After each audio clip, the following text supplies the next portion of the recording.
Γεια σας φίλες και φίλοι. Είμαι ο Θοδωρής Παπαγεωργίου. Θα σας πω κάτι για τον εαυτό μου που ίσως σας φανεί ασυνήθιστο. Σήμερα, στα 61 μου χρόνια και κάτι, φοράω το ίδιο νούμερο ρούχα που φορούσα όταν ήμουν 20 χρονών. Πολλοί μου λένε, Θοδωρή, είσαι τυχερός, έχεις καλά γονίδια. Λάθος, φίλοι μου. Το χαμηλό βάρος δεν είναι δώρο της τύχης. Είναι μια καθημερινή επιλογή. Και πιστέψτε με, δεν είναι πάντα εύκολο. Θυμάμαι πριν από λίγα χρόνια, όταν είχα πάρει περίπου 8 κιλά, που για το ύψος μου, 1,83, δεν είναι και πολλά. Κι όμως, με δυσκόλευαν αφάνταστα στο τρέξιμο. Ανέβαζε υψηλούς παλμούς, ενώ δεν πήγαινε και γρήγορα, και ένιωθα κάθε κραδασμό στις αρθρώσεις μου. Εκεί κατάλαβα ότι τα παραπανήσια κιλά δεν είναι απλώς θέμα αισθητικό. Είναι βάρος που το κουβαλάς και σου επιβαρύνει την καρδιά και τις αρθρώσεις σου. Το πιο δύσκολο όμως δεν είναι η γυμναστική. Είναι το τραπέζι με τους φίλους και τους συγγενείς. Πόσο δύσκολο είναι να πεις όχι σε ένα γλυκό ή στα λουκάνικα, όταν όλοι γύρω σου λένε έλα μωρέ, μια φορά ζούμε, χάνεις την απόλαυση. Ακόμα περισσότερο όταν σε καλούν για τραπέζι μετά τις 9 το βράδυ που εσύ δεν τρως. Εκεί είναι που χρειάζεσαι σταθερότητα. Η απάντησή μου, ευγένεια.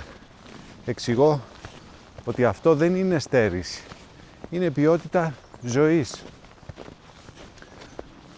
Όταν οι αιματολογικές μου εξετάσεις είναι άριστες στα 61 μου, αυτή είναι η πραγματική μου απόλαυση. Μετά τα 40 και ειδικά μετά τα 50, ο μεταβολισμός μας αλλάζει. Πρέπει κυριολεκτικά να γίνουμε πορτιέριδες του σώματός μας. Τίποτα δεν μπαίνει μέσα αν δεν έχει αξία. Για να ξέρουμε πού βαδίζουμε σχετικά με το βάρος μας, υπάρχει ο δείκτης μάζας σώματος, διεθνώς γνωστός ως BMI, Body Mass Index. Υπάρχουν στο ίντερνετ διάφοροι calculators, υπολογιστές, που βάζεις ύψος, βάρος και φύλο και σου υπολογίζουν το δείκτη μάζας σώματος. Το φυσιολογικό είναι μεταξύ 18,5 και 25.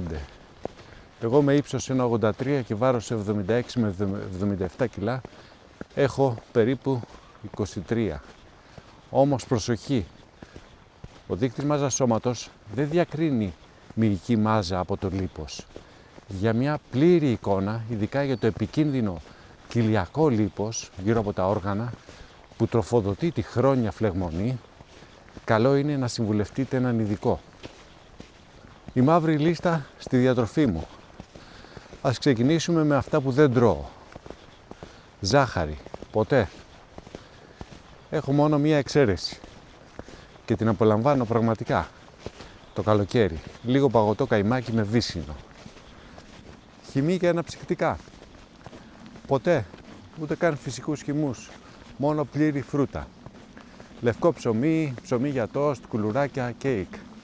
Αποφεύγω όλα τα αρτοσκευάσματα αυτού του είδους, ακόμα και αν είναι σπιτικά, αφού είναι πολύ φτωχά σε θρεπτικά συστατικά, δεν έχουν ίνες και περιέχουν γλυκαντικά ή ζάχαρη.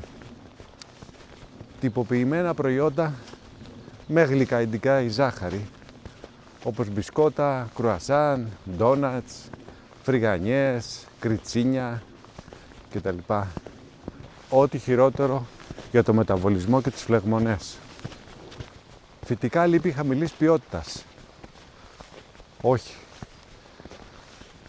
Επεξεργασμένο κρέας, δηλαδή ζαμπόν, μπέικον, γαλοπούλα, σε φέτες, λουκάνικα κτλ. Ποτέ. Κόκκινο κρέας, σπάνια τώρα πια.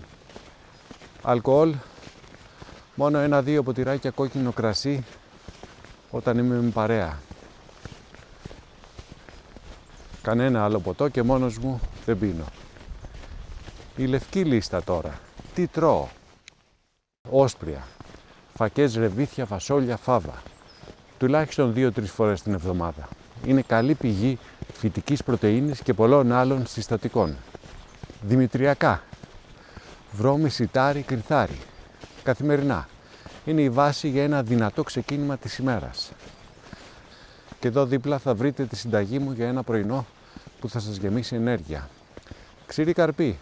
Καθημερινά. Πολύ άψητη, ανάλατη. Καρύδια, αμύγδαλα, μαύρη σταφίδα, ηλιόσπορη, κολοκυθόσπορη, σουσάμι, λιναρόσπορος. Είναι το ιδανικό σνακ. Καρύδια και αμύγδαλα αγοράζω από τοπικούς παραγωγούς. Φρούτα εποχής, καθημερινά, πιο πολύ το πρωί και το μεσημέρι.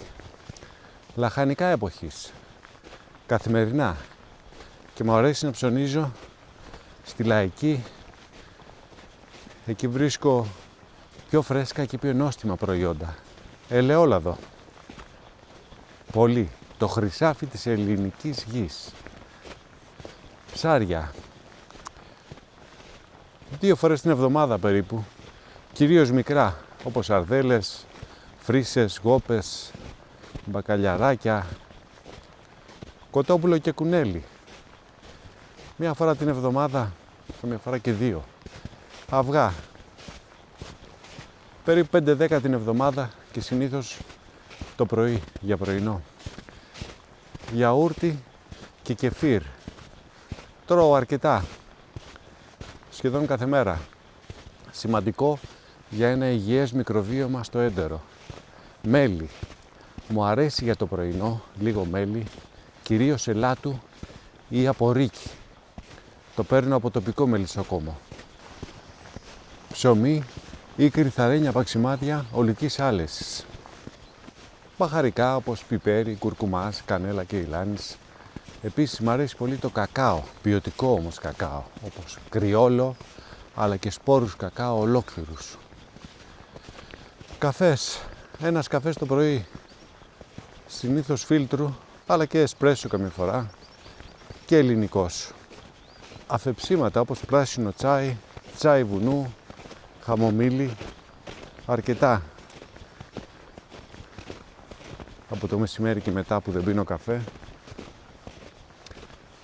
Και το μυστικό της νηστείας. Η διαλυματική νηστεία. Σταματάω το φαγητό νωρίς το βράδυ, 8, max 8:30, και ξανατρώω μετά την επόμενη μέρα μετά τις 10. Πρώτα κινούμαι, περπατάω, γυμνάζομαι και μετά τρώω. Έτσι μου αρέσει. Στο διαδίκτυο θα ακούσετε ακραία πράγματα όπως μόνο κρέας ή μόνο φυτοφαγία. Μην μπερδεύεστε όμως. Όλες οι χώρες, συμπεριλαμβανομένης και της Ελλάδας, έχουν φτιάξει εθνικούς διατροφικούς οδηγούς. Έχουν δηλαδή αναθέσει σε επιστημονικές ομάδες να φτιάξουν οδηγούς διατροφής που απευθύνονται στο ευρύ κοινό. Η Ελλάδα έχει λεπτομερείς διατροφικούς οδηγούς για βρέφη, για παιδιά, για εφήβους, για γυναίκες, για εγγύους και θυλάζουσες, για ενήλικες και για άτομα άνω των 65 ετών. Μπορείτε να βρείτε αυτούς τους διατροφικούς οδηγούς, τους εθνικούς διατροφικούς οδηγούς, στο link που παραθέτω από κάτω στην περιγραφή του βίντεο. Είναι ενδιαφέρον να δούμε ότι σε όλες τις χώρες της Ευρώπης, όπως και στις περισσότερες χώρες με υψηλό δείκτη μακροζωίας, οι εθνικοί διατροφικοί οδηγοί συγκλίνουν. Δηλαδή έχουν τα ίδια θετικά και τα ίδια αρνητικά πρότυπα που ταιριάζουν σε μεγάλο βαθμό με τη μεσογειακή διατροφή. Δηλαδή διατροφή που περιλαμβάνει πολλά λαχανικά, φρούτα, όσπρια, δημητριακά ολικής άλεσης, ξηρούς καρπούς. Περιλαμβάνει συχνά ψάρια, γαλακτοκομικά με χαμηλά λιπαρά, μερικές φορές λευκό κρέας και αυγά και λιγότερο συχνά κόκκινο κρέας. Σπάνια ή καθόλου ζάχαρη, περιορισμό στο αλάτι και λίγο ή καθόλου αλκοόλ. Φίλες και φίλοι, το χαμηλό βάρος είναι επιλογή υγείας για να φτάσουμε τα 70 και τα 80 μας όρθιοι και δυνατοί. Εσείς τι δυσκολίες αντιμετωπίζετε με τη διατροφή σας? Σας πιέζουν οι φίλοι και συγγενείς? Γράψτε μου στα σχόλια από κάτω. Μην ξεχάσετε να εγγραφείτε στο κανάλι και μέχρι την επόμενη φορά να είστε καλά, να κινείστε και να προσέχετε τη διατροφή σας. Γιατί η υγεία μας περνάει από το πιάτο μας.